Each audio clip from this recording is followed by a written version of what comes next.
Hola a todos, bienvenidos a una nueva sesión del curso de Hidrología aplicada con manejo de HidroCalc 2.0.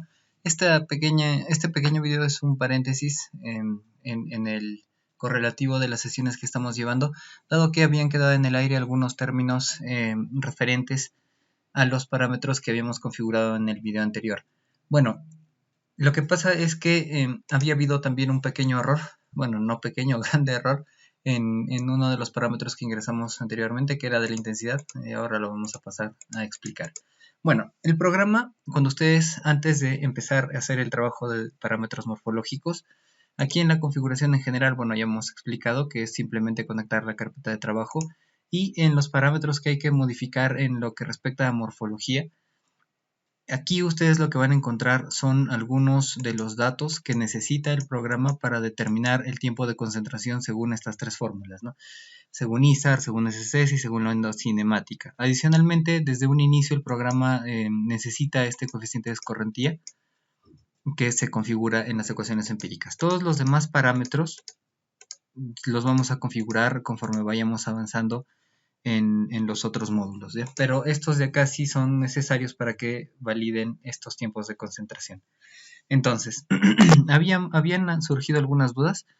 El error, y que creo, no sé si alguien lo habrá notado, es que en la intensidad habíamos colocado 780 y eso pues es una intensidad de diluvio. La verdad es que aquí no llegamos a eso, simplemente había sido un error, pero bueno. Entonces, el primer parámetro nuevamente es la intensidad, ¿no? Que hay que ingresarla en milímetros por hora. Sin embargo, este es un parámetro que se debe obtener del servicio meteorológico o calcular a partir de datos de lluvia, ¿no? Que brinda justamente también el servicio meteorológico.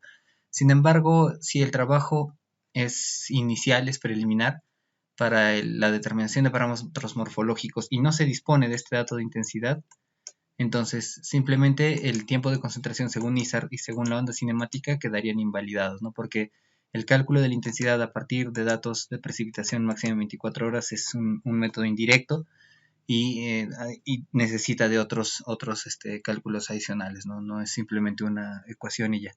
Entonces, si es que no se conoce este dato de intensidad de algún estudio preliminar cercano o de las estaciones hidrometeorológicas en la cuenca, entonces este dato simplemente pónganle un valor de 100 e invaliden los resultados que les puedan ofrecer estos dos métodos, ¿no? Como les dije, no hay forma de obtenerlo de otra manera, es directamente a partir de los datos o de estudios preliminares en la zona.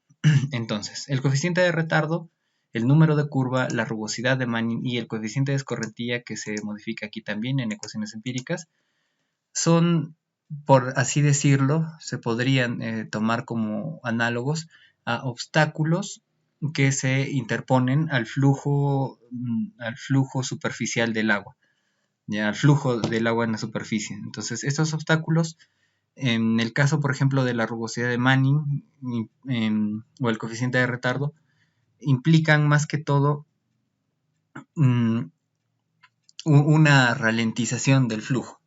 En el caso del número de curva y en el caso del coeficiente de escorrentía, tienen cierta componente de infiltración, pero eso, bueno, más que todo en el número de curva.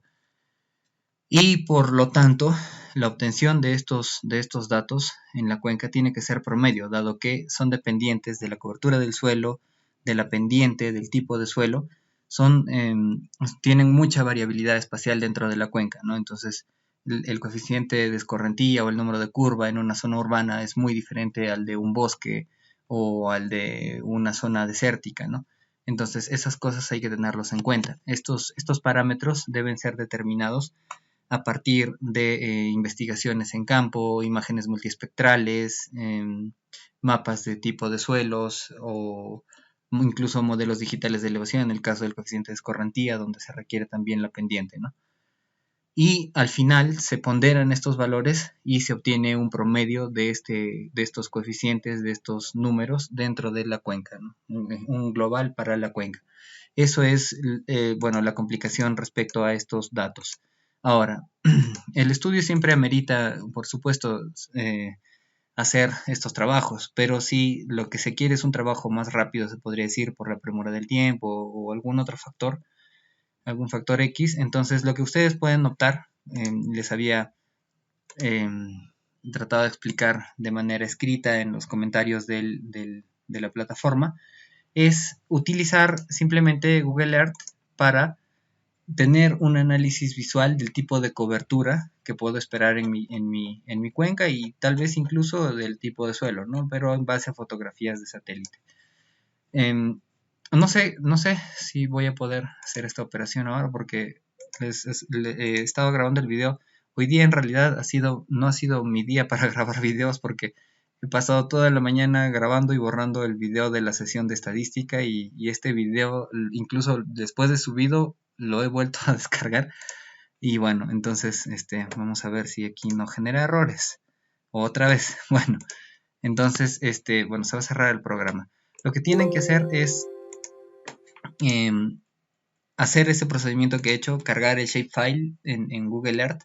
En mi caso no sé por qué no quiere cargarlo, ¿ya? Pero bueno, en realidad no importa para lo que voy a hacer.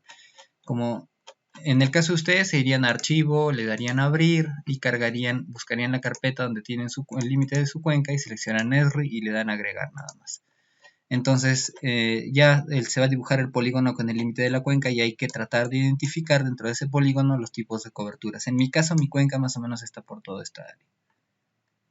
¿Ya? Entonces tiene digamos, 40% de área urbana, esa cuenca que estoy trabajando, y lo demás está así. Como ustedes pueden ver, todo erosionado y bueno, con algunas pasturas, pero bueno, no es mucho, ¿no? Entonces, en base a esa información visual que estoy obteniendo, yo puedo determinar, por ejemplo, un coeficiente de escorrentía, ¿ya? Además, las pendientes parecen ser fuertes. En base a esos datos, yo obtendría de manera, se podría decir, visual, global, un indicio del valor del coeficiente de escorrentía y lo único que tendría que hacer es buscarlo en las tablas que les he compartido ya en la sesión, bueno, en el material de la sesión anterior, ¿no? Para que puedan determinar de manera global estos coeficientes, ¿no? Tanto el coeficiente el número de curva, bueno, para el coeficiente de retardo tienen acá algunas coberturas, no especifica más CISAR, así que bueno, en nuestro caso tomaríamos podría ser el de pavimentos de concreto o uno intermedio entre estos dos, ¿no? En mi caso estoy tomando el de superficies densamente cubiertas de pasto, que tal vez debería ser un poco más alto, incluso me animaría a ponerle 0.09. Entonces, el número de curva, bueno, la intensidad ya les dije, lo estoy corrigiendo, es 78 nada más. Y el número de curva, de igual manera, en base al análisis visual de la cobertura, ustedes tendrían que asumir unas condiciones iniciales de humedad y asignar los valores en base a la cobertura y a esas condiciones, ¿no? No he entrado en mucho detalle respecto al número de curva porque vamos a hablar más de esto aquí en el tema de máximas avenidas, ya en el tema de hidrograma sintético. Entonces, por eso es que no he profundizado mucho tampoco en estos parámetros, pero creo que sí me pasó explicarles un poco acerca del de ISAR, la onda cinemática y el coeficiente de escorrentía. Entonces, bueno, el número de curva, como les dije, igual tienen que obtenerlo de la misma manera. Es una opción, la que les estoy dando es una opción, ¿no? Este es un método, se podría decir, visualmente, tener un referente del tipo de cobertura en la cuenca, pero esto podría ser, incluso les podría parecer muy general, ¿no? Quienes conozcan métodos de teledetección, pues lo que harán será descargar su imagen multiespectral, trabajarla, compararla con un mapa de pendientes obtenido de un modelo digital de elevaciones y tener un cálculo ya de los coeficientes, ¿no? Que para el número de curva necesitan también el tipo de suelo, así que bueno. Entonces, eso sería. En el caso de la rugosidad de Manning, eso sí es del río. Entonces, el cauce principal es este de acá y lo que tendrían que hacer es sí una inspección visual. Por supuesto, eso también varía a lo largo de todo el cauce, ¿no? Entonces, habría que tomar un global. En mi caso, optaría por ponerle un coeficiente de Manning de un río, un Manning promedio en un río que es un 0.030, 0.40 me parece. Y esa fue la razón por la que establecí el parámetro con ese valor, ¿no? Rugosidad de Manning 0.03. Esta tabla de rugosidad de Manning también se las he compartido, ya, y esto sí no habría, me parece, alguna otra forma de hacerlo. hacer, por más que con la imagen multiespectral hicieran una limpieza de vegetación, el río no lo podrían visualizar, por ejemplo, en este caso, ¿no? Ya que está densamente cubierto de vegetación, aun cuando le hiciéramos la limpieza se perdería la información. Entonces, es eso es respecto a los parámetros de configuración. Y en cuanto al coeficiente de escorrentía, pues sí, de todas maneras, como les dije, van a necesitar un mapa de cobertura del suelo y de pendientes para establecerlo, en base a las tablas que les estoy proporcionando ya en la bibliografía. Ahora, como les dije, en muy raras ocasiones tendrán que llegar a ese extremo, solo que el estudio sea para siembra y cosecha de agua. Ahí sí es importante tener en cuenta esos parámetros, pero para la obtención de parámetros morfológicos, yo creo que una inspección visual, un aproximado, les va a dar ya buenos indicios para que luego puedan ya, con información más avanzada que se va a ir trabajando durante el estudio hidrológico, se puedan ir actualizando estos parámetros, ¿no? En sí también esa es una de las ventajas del programa, ¿no? Toda la base de datos queda ahí, solo hay que modificar y hacer los recálculos, nada más. Entonces, esa es una de las ventajas. Ahora, respecto a este número de curva, hay otro método más que voy a proceder a explicarles a continuación. Bien, para el número de curva, yo les había compartido también estos tres archivos, que son shapefiles, ya condiciones normales, condiciones secas y condiciones húmedas, en los que se encuentra el número de curva determinado por la Autoridad Nacional del Agua para todo el Perú. Entonces, en este mapa del número de curva anteriormente se encontraba disponible en la página del Geohidro, de la Autoridad Nacional del Agua, en el apartado, me parece, de estudios hidrológicos. Ahí lo podían activar, número de curva, y se veía el mapa de todo el número de curva en todo el Perú. Y seleccionaban las condiciones iniciales de humedad, si eran condiciones secas, condiciones húmedas o condiciones normales. Lamentablemente no les puedo explicar cómo acceder porque el servidor se encuentra con problemas. Pueden acceder al GeoHidro, pero no les permite cargar este número de curva. Entonces, esa es la razón por la que me he conseguido los shapefiles y se los he compartido. ¿Cómo los pueden visualizar? Bueno, simplemente se van al disco, a una carpeta, crean una nueva carpeta y le voy a poner número de curva o lo agregan en su base de datos SIG. Supongo que si hay quienes ya trabajan buen tiempo con sistemas de información geográfica, lo deben tener así. Y hay que abrir los archivos comprimidos y extraer todo su contenido, ¿ya? No, como les dije, este no es un curso de sistemas de información geográfica, así que no voy a entrar en detalle de cada uno de estos archivos.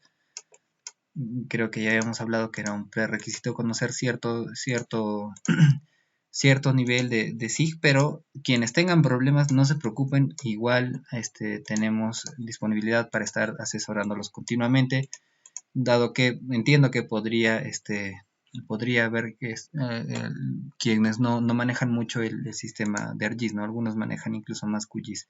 Bueno, entonces una vez que extraje acá ya todos los shapefiles, voy a cerrar aquí y en mi carpeta, en ArcMap, voy a conectar la carpeta que he creado en el disco C con el nombre número de curva, ¿ya? Y si lo abren ya van a encontrar acá la visualización correcta de los archivos. Entonces lo tengo para condiciones húmedas, normales y secas. Yo voy a trabajar con el de condiciones normales.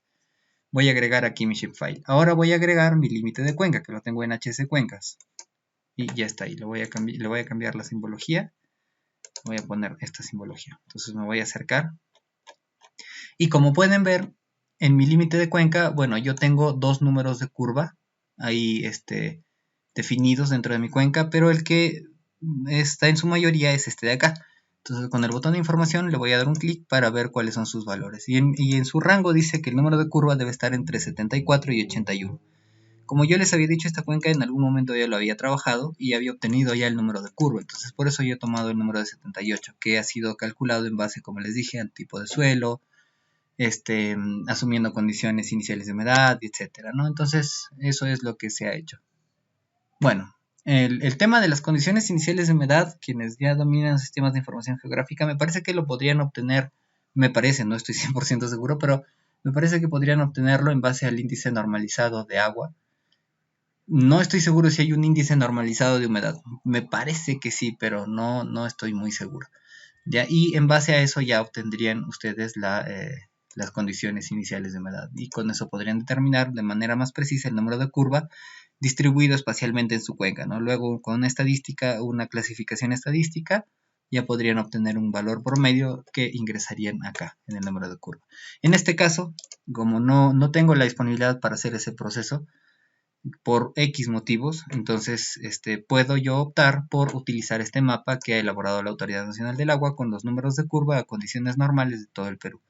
Entonces, basándome en esta información, pues yo simplemente ubico mi cuenca y obtengo la información que estoy requiriendo, ¿no? En este caso, la parte alta estaría entre 81 y 90 y es correcto porque esta zona es bastante zona de humedales, ¿no? Entonces, bueno, esa sería la manera de obtener estos 3 parámetros. Creo que he sido claro y si no, pues escríbanme y haremos otro video si es necesario, aunque como les digo, el día de hoy me lo he pasado todo el día grabando los videos, pero lo que pasa es que en el tema de estadística hay muchos términos, hay que ser muy minuciosos porque a veces por una palabra mal utilizada podríamos dar definiciones erróneas, ¿no? Y eso lo estoy tratando de evitar en lo más mínimo y por eso me estoy demorando un poquito en el tema de la parte teórica de estadística. Trataré de hacerlo lo más, lo más preciso posible, tampoco complicándolo mucho porque hay participantes que están en un nivel básico en el aprendizaje de la hidrología, así que bueno, trataré de abarcar la mayor cantidad que pueda sin sobrecargar. ¿Ya? Bueno, entonces eso es simplemente para guardar la configuración, le dan guardar, selecciono cajamarquino, le doy guardar, desea reemplazarlo, le digo que sí y ya está. Entonces simplemente tengo que cerrar y volver a cargar ya el archivo si es que es necesario, ¿no? Y si no, ya puedo seguir trabajando con mis parámetros. Bueno, no he configurado. Ya está, y simplemente calcular faltantes, ¿ya? Entonces estos ya los puedo llevar y copiar.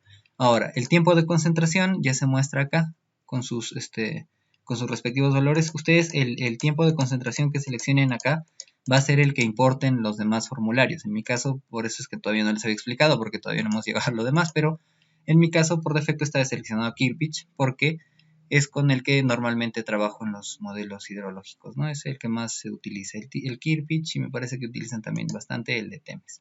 Pero en mi caso me quedaría con Kirpich o con el del SSS. Y bueno, entonces eso sí es todo ya. Como les dije acá, con el botón de pregunta, con este botón de pregunta pueden ver los parámetros que han sido configurados para cada uno de los de los tiempos de concentración, ¿no? De las ecuaciones que determinan esos tiempos de concentración. Bueno, eso sería todo. Muchas gracias y espero recibir sus inquietudes.